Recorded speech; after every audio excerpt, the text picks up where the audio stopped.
Simone Susskind, bonjour. Vous êtes présidente de Action en Méditerranée, une association qui encourage le dialogue entre les femmes des deux rives de la Méditerranée. Vous êtes aussi députée, mais pas ici, au Parlement européen, au Parlement de la région de Bruxelles. Alors, au bar de l'Europe, je vous ai servi un cocktail aux fruits de la passion, parce que la passion vous anime depuis des années. Vous êtes une militante historique de la paix au Proche-Orient, mais quand vous voyez cette paix impossible entre Israéliens et Palestiniens, est-ce que vous ne vous dites pas parfois que ça a été un combat pour rien?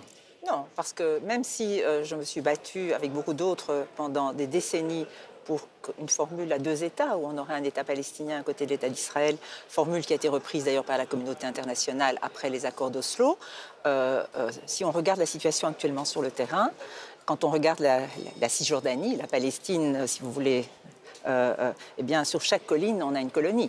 Et donc, 500 000 colons, au moins, en Cisjordanie. Je dis, comment est-ce possible de ramener, même un De Gaulle ne pourrait pas le faire, 500 000 colons à l'intérieur d'Israël. On a vu ce qui s'est passé quand Israël a évacué la bande de Gaza, où il y avait 7 000 colons. Donc, je pense que ce qui m'intéresse beaucoup, moi, c'est que en dessous du radar, quand on est là-bas, eh bien, on voit que des Palestiniens d'un côté, des Israéliens de l'autre, commencent à se dire « mais c'est pas possible, on ne pourra pas avoir une formule de paix basée sur les deux États, la formule traditionnelle. Donc il faut commencer à regarder autrement. Et il y en a qui commencent à regarder autrement. On parle de confédération, on parle d'un État, ce que je pense qui est utopiste, etc. Même le président de l'État d'Israël en parle avec sa manière en disant « il faut un État où tous les citoyens seront égaux ». Les membres du gouvernement israélien disent non, non, il faut un État, mais où nous allons contrôler les Palestiniens, où ils n'auront pas le droit de vote. Et puis il y a ceux qui disent non, il y a une formule, et nous allons d'ailleurs faire venir au début du mois de mai des Palestiniens et des Israéliens qui regardent autrement leur patrie.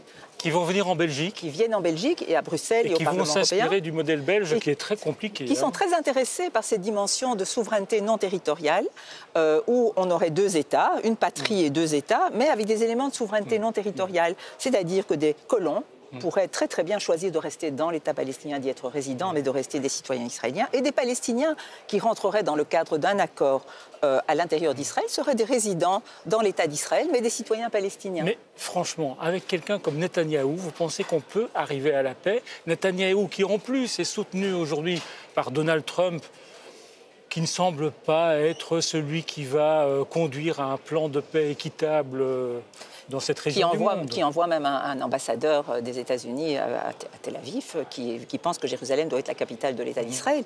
Mais je pense que ce n'est pas avec Netanyahou que ça va se passer. Regardez comment il a traité cette semaine le ministre allemand des Affaires étrangères en lui mettant un ultimatum devant la figure, en lui disant « si tu rencontres ces deux grandes organisations israéliennes de droits de l'homme, B'Tselem et Breaking the Silence, moi je ne te rencontrerai pas ».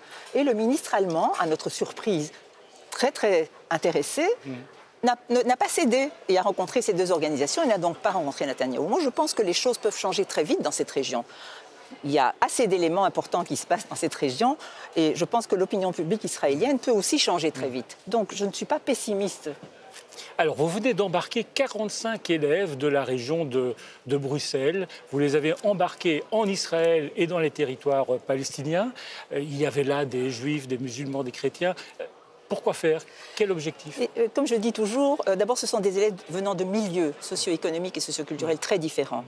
École professionnelle, école de la bonne bourgeoisie, etc. Des élèves qui ne se seraient jamais rencontrés.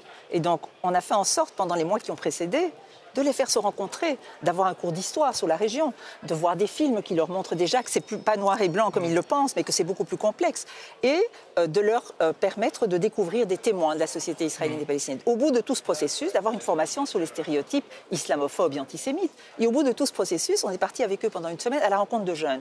On a rencontré des centaines de jeunes, israéliens, palestiniens, druzes, bédouins, etc., qui leur a permis de prendre conscience de cette complexité, de cette réalité. Mais nous n'allons pas faire l'appel là-bas. On va regarder une photo. Ça, c'est la photo de ce groupe qui est devant le mur des lamentations, lieu saint pour les Juifs. Ça a été un choc pour eux Mais c'est très intéressant, parce que les élèves d'origine musulmane, les élèves musulmans, ça a été un choc pour eux de découvrir Israël, d'aller au musée de la Shoah, de découvrir des jeunes Israéliens qui sont ouverts à réfléchir à une solution. Et ça a été un choc pour les jeunes élèves juifs qui n'avaient jamais mis les pieds en Cisjordanie ou en Palestine, de découvrir des Palestiniens qui parlent un peu en miroir avec les Israéliens. On regarde une autre photo, un autre mur, c'est le mur de séparation entre Israël et les Palestiniens. Mais donc c'est important pour vous de faire la guerre en quelque sorte aux stéréotypes, aux clichés qu'on peut avoir sur cette région du monde? Absolument, mais pas pour faire la paix là-bas, parce que nous n'avons aucun moyen de faire la paix là-bas. Nous,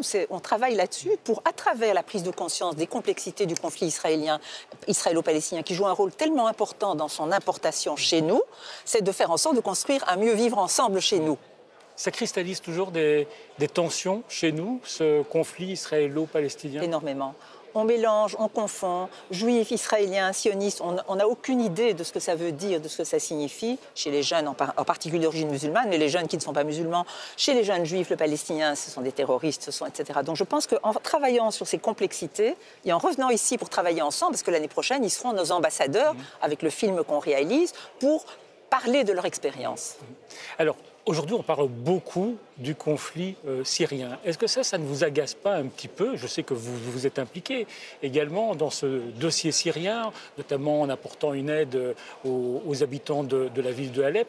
Mais à cause du conflit syrien, on parle beaucoup moins du conflit israélo-palestinien. Est-ce que ça vous agace pas un petit peu? Ça ne m'agace pas du tout. Je vais vous dire quelque chose. Ce qui est en train de se passer en Syrie depuis plus de 6 ans maintenant, avec plus d'un demi-million de morts, c'est une telle tragédie mondiale de notre monde, où notre monde a été absent. L'Europe n'a pas bougé, Obama n'a pas fait ce qu'il fallait. Et donc je veux dire, on ne peut pas dire que ça m'agace, au contraire, je pense qu'il faut s'y consacrer, parce que à part ça, c'est à la frontière d'Israël et de la Palestine, mais aussi parce que tout est lié dans le Moyen-Orient.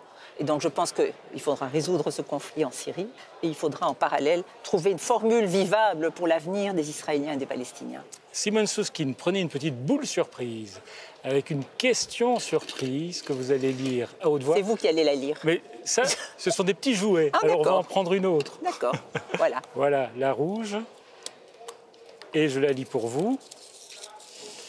La musique adoucit-elle les mœurs? Est-ce que vous devinez pourquoi je vous pose cette question? Évidemment. On va regarder une autre photo où on vous voit en Israël, lors de ce récent voyage, en train de jouer de l'accordéon. Écoutez, évidemment que la musique adoucit les mœurs. Ce qui est très intéressant d'abord pour nos jeunes, c'est de découvrir que la musique joue un rôle important en Palestine. C'est tout à fait interpellant. C'est important aussi parce que des jeunes qui font de la musique, que ce soit en Palestine, que ce soit en Israël, que ce soit n'importe où, et voyez l'exemple de Barenboim avec Edouard Saïd, qui ont mis sur pied cet orchestre qui réunit des jeunes Israéliens et des jeunes Arabes, eh bien, elle permet par ailleurs de se découvrir en faisant de la musique ensemble.